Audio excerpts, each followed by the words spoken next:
Shalom,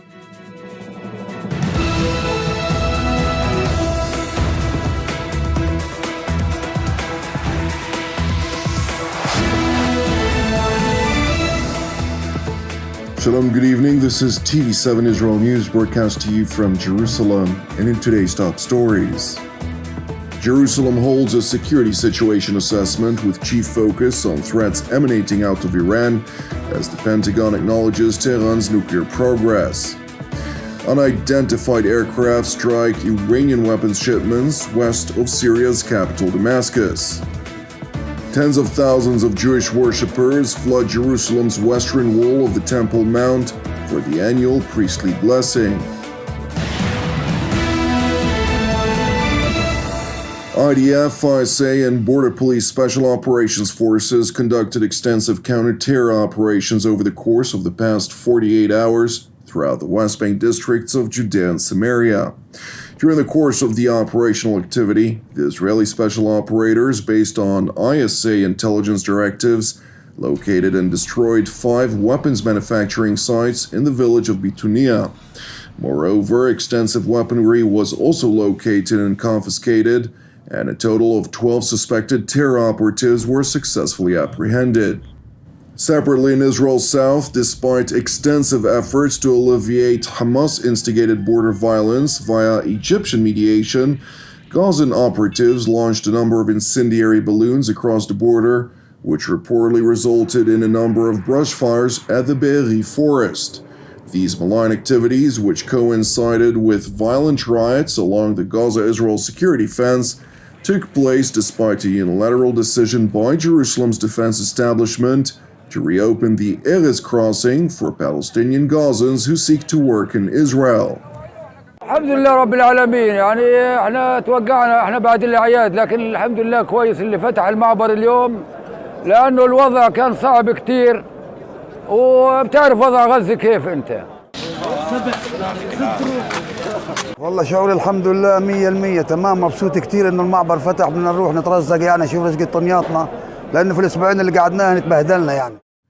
Meanwhile, on Sunday, Prime Minister Benjamin Netanyahu held a security situation assessment together with Israeli Defense Minister Yoav Gallant and the heads of Jerusalem's defense establishment, including IDF, ISA, Mossad, and Israel's other security intelligence institutions. During the course of the high-level meeting, Israel's separate security challenges were discussed, with chief focus on the threat emanating from the Islamic Republic of Iran. It is important to note that the meeting followed a report that was published on Friday by the U.S. Department of Defense titled Strategy for Countering Weapons of Mass Destruction in 2023. The report highlights the Pentagon's presiding assessment that Iran is not pursuing a nuclear weapons program at this time, irrespective of the stage in which Tehran's nuclear program currently finds itself, as it is widely acknowledged to have reached enrichment levels far beyond civic application. Moreover, in contrast to the Pentagon's published assessment, its report does acknowledge that the Islamic Republic's nuclear program has progressed to the point in which it has the capacity to produce enough fissile material for a nuclear device in less than 2 weeks. Meanwhile, in Syria, unidentified aircraft reportedly launched a salvo of precision-guided munitions toward targets along the Syrian side of the country's border with Lebanon, west of the capital Damascus. According to the reports, which TV7 could not immediately corroborate, Syrian air defenses were activated in an apparent attempt to secure Iranians' weapons shipments that were said to be in transit. Nevertheless, the targets were reportedly struck, causing extensive damage. It is important to note that the Damascus regime stopped short from confirming the reports, while the IDF spokesperson's unit did not confirm or deny its alleged involvement in response to TV7's request for comment. It is further important to highlight that while the Ayatollah regime continues to export extensive quantities of weaponry throughout the Middle East and beyond, including, most notably, to Russia for the latter's prolonged invasion of Ukraine, Israel is stepping up its collaboration with European powers to prepare the continent against prospective threats from the East. Among others, Israeli Defense Minister Yoav Gallant concluded an official working visit to Berlin, where he took part in the official signing ceremony of Germany's Aero 3 procurement. With two simple signatures today, we made history.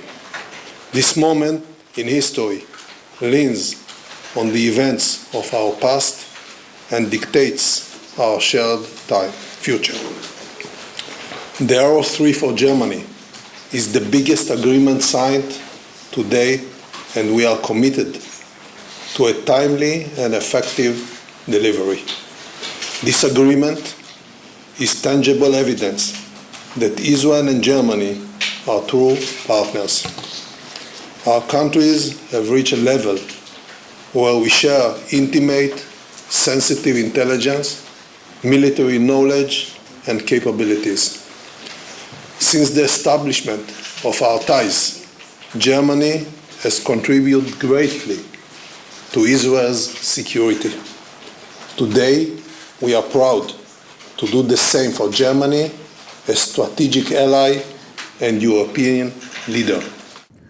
Jerusalem's top defense official went on to highlight the emerging global reality in which common threats are increasingly shared by Europe and the State of Israel. Today, more than ever, we share common threats. The Iranian fingerprint is everywhere. From the 100,000 missiles provided by Iran to Hezbollah in Lebanon, to the weapon used for terror attacks against Israelis and the missile attacks on our Gulf neighbors. The Iranian UAVs used to kill innocent civilians around the world serves as a preview for what the world will see if the missile embargo will expire next week. Iran will have a free pass to spread advanced missiles around the world. And this is before we even touch on Iran's nuclear ambitions. In the face of Iranian aggression, we must prioritize security readiness and capabilities, as well as bold actions by the international community. Defense Minister Gallant also emphasized that the deepening defense collaboration between Germany and Israel could be extended to additional countries throughout the European continent and beyond. Today, the State of Israel is prepared to expand our defense and industrial cooperation with additional global partners. Berlin's top defense official, for his part, highlighted Germany's extensive efforts to bolster the country's air defenses, highlighting the importance of the European Sky Shield initiative of 18 European nations, to include Finland, Estonia, Sweden, the United Kingdom, and the Kingdom of the Netherlands, among others. Es ist ohne Übertreibung ein historischer Tag für unsere beiden Nationen. Wir sind uns einig, dass System Arrow wird deutsche Luftverteidigung zukunftsfähig aufstellen. Das ist eines der besten, wenn nicht das beste System. Und wir sind sehr froh, dass wir nach wirklich relativ kurzen Verhandlungen heute zu der Unterzeichnung der Absichtserklärungen kommen konnten.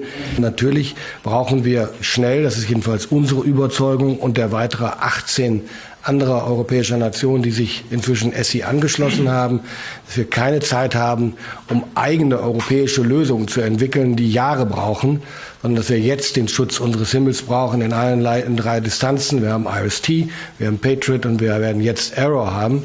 Und damit sind alle 3 für uns relevanten Distanzen dann, wenn alles startbereit ist, abgesichert. Following the festive signing ceremony at Germany's defense ministry, Jerusalem's top defense official visited the Platform 17 monument in Berlin to lay a wreath in memory of the victims of the Holocaust.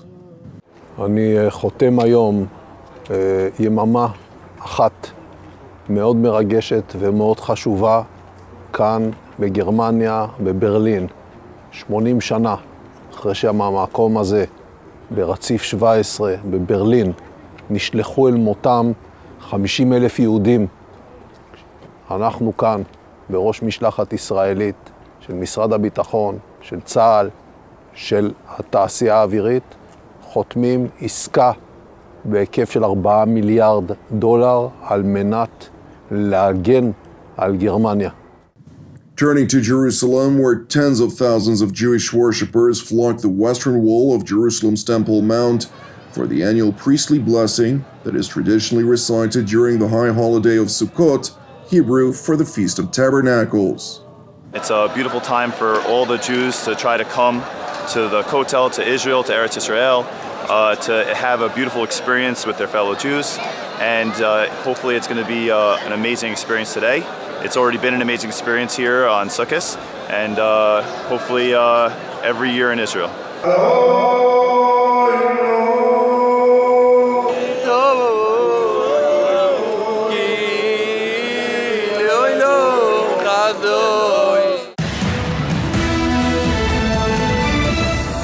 Thank you for watching TV7 Israel News. Separately, I would like to encourage you, pray for the peace of Jerusalem, the salvation of Israel, and for our persecuted brothers and sisters worldwide. I'm Jonathan Hessen, wishing you a Shavua Mevorach, Chag Sameach, and God willing, we'll see you again tomorrow at the same time.